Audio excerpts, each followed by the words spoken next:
Trazemos até si mais um episódio da Escola Bíblica.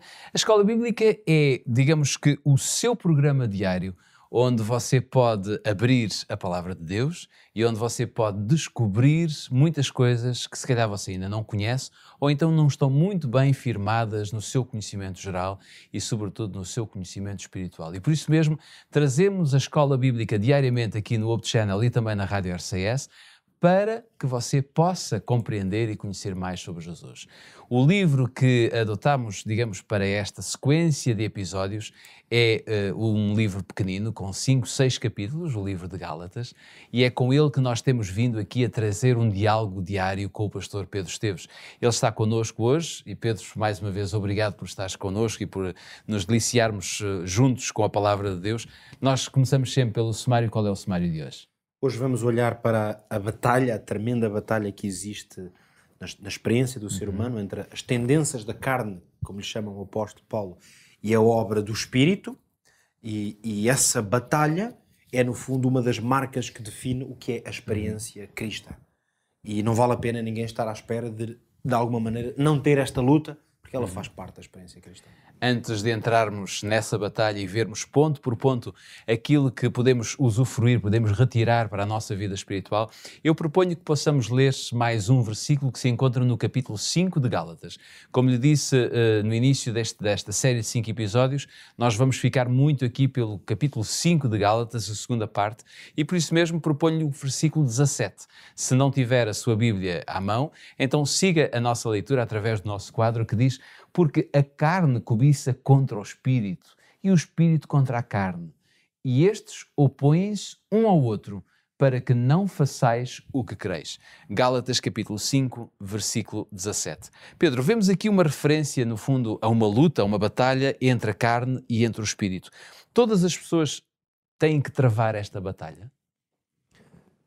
Pode ser uma pergunta assim, talvez difícil de responder à primeira vista, mas eu vou formular primeiro uma resposta clara. Não.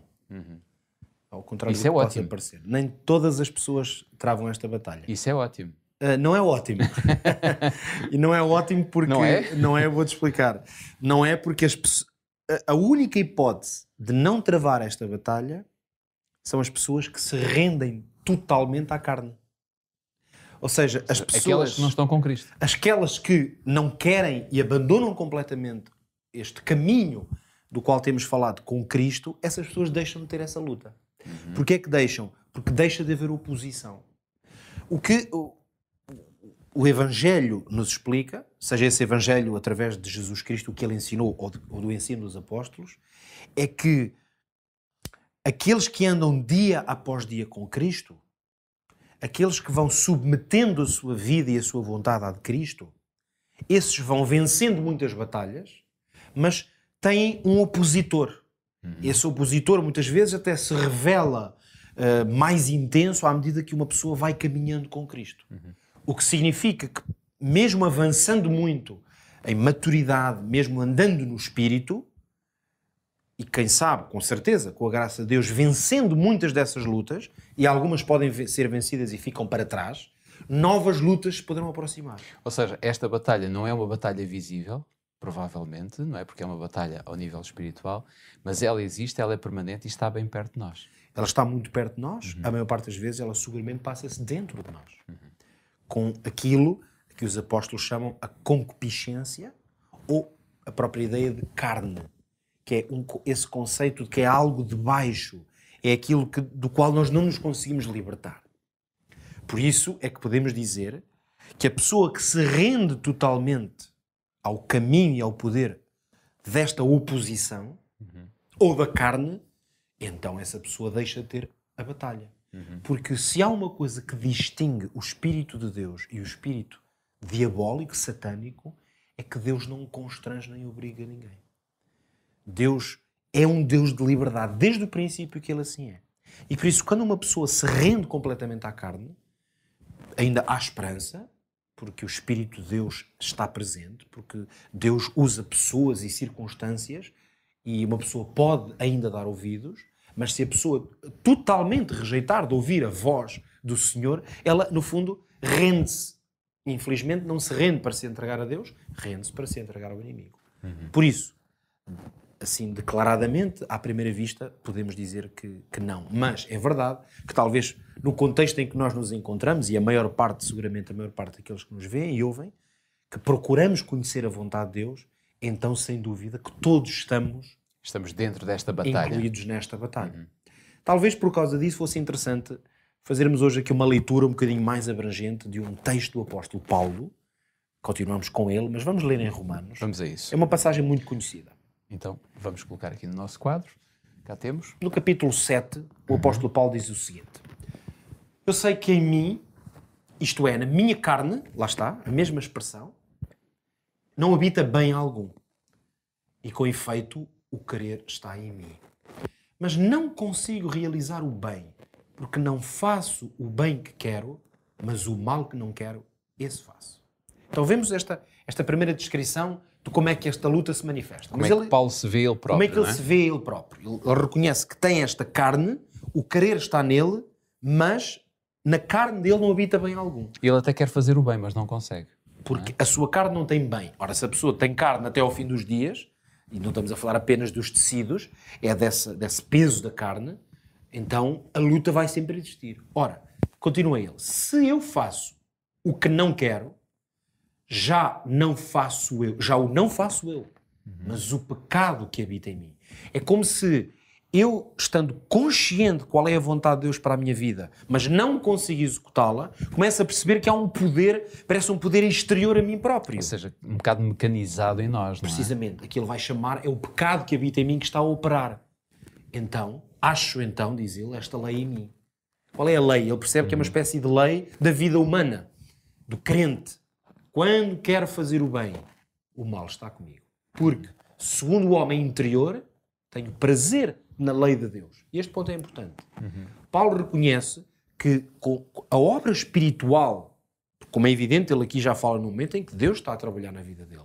E essa obra espiritual leva-lhe a, em termos mentais, em termos de consciência, ele tem prazer na lei de Deus. Já agora um pequeno parênteses, antes de terminarmos, cá está uma prova evidente de que nesta aparente tensão, por vezes, entre a lei e a fé, mesmo o primado da justificação pela fé como sendo o único meio de salvação, como se percebe claramente, nunca vai significar que a lei se torne uma coisa abjeta e horrível. Porque o que o apóstolo Paulo diz é que no Espírito ele tem prazer na lei de Deus. Ou seja, aquela boa intenção que ele tem é de fazer a vontade de Deus. Simplesmente a carne, enquanto ainda pesa, não o deixa. Enquanto isso, o homem pecador, ele não consegue ele não fazer, o consegue. Por isso ele vai terminar este pensamento dizendo assim: mas vejo nos meus membros outra lei. Lá está. Uma que não tem prazer na lei de Deus. Batalha contra a lei do meu entendimento. E me prende debaixo da lei do pecado que está nos meus membros. E depois a exclamação final. E estes membros não está a falar de pessoas, está a falar os membros do seu das corpo. partes dele. Das partes do seu corpo. Miserável homem que eu sou. Quem me livrará do corpo desta morte? Claro que ele vai dar a solução para isto. Claro. Esta pergunta tem uma resposta. Não vamos agora aqui explorá-la, Claro. até por uma questão do tempo, mas quem está em casa e nos vê, se quiser explorar já, é muito simples. Leia o capítulo 8. Exato. E o capítulo 8 de Romanos mostra como é que é possível responder a esta pergunta. Claro. Mas a verdade é que este é o sentimento e a experiência de Paulo na sua carne. Ora, ao longo da história, o que é que nós percebemos? Que os cristãos, no fundo, têm sempre ansiado vencer esta batalha. Por vezes até de maneiras um bocadinho desajustadas. Algumas pessoas acham que se forem para a montanha ou se isolarem, talvez consigam vencer estas batalhas. Outras convencem-se que se tentarem cumprir muito certinho um conjunto de regras que encontram como as melhores, vamos dizer assim, talvez consigam vencer a batalha, mas nenhuma destas coisas, na verdade, garante que a batalha vai estar vencida, por uma razão muito simples, porque a batalha é interior. Por isso eu posso estar sozinho na montanha, afastado de tudo, mas o meu interior está lá comigo. Perante esta perspectiva, frutificar. perante esta perspectiva que Paulo nos apresenta aqui, quase que nós poderíamos dizer que vale a pena andar no Espírito. Andar no Espírito é a solução. Então vamos colocar isto aprendendo fazendo. Talvez que com base na experiência pessoal de cada um de nós, também com base na sua experiência pessoal e a sua experiência na luta, na batalha entre estas duas forças, pense no seguinte: se alguém lutasse com esta dura realidade e lhe perguntasse ou lhe pedisse algum conselho como vencer essa batalha, que conselhos lhe daria? Pense nisso e então aplique à sua vida esses conselhos. Fica aqui o desafio, fica também a certeza de que O nosso próximo episódio é já amanhã e, portanto, nesse sentido, você pode ficar com a certeza que voltaremos para continuarmos a estudar a Bíblia consigo. Já sabe, a Escola Bíblica é um programa diário no Hope Channel Portugal e na Rádio RCS, estas duas plataformas de comunicação em parceria, para simplesmente servirmos cada ouvinte, cada telespectador com a palavra do Senhor. Que Deus o abençoe.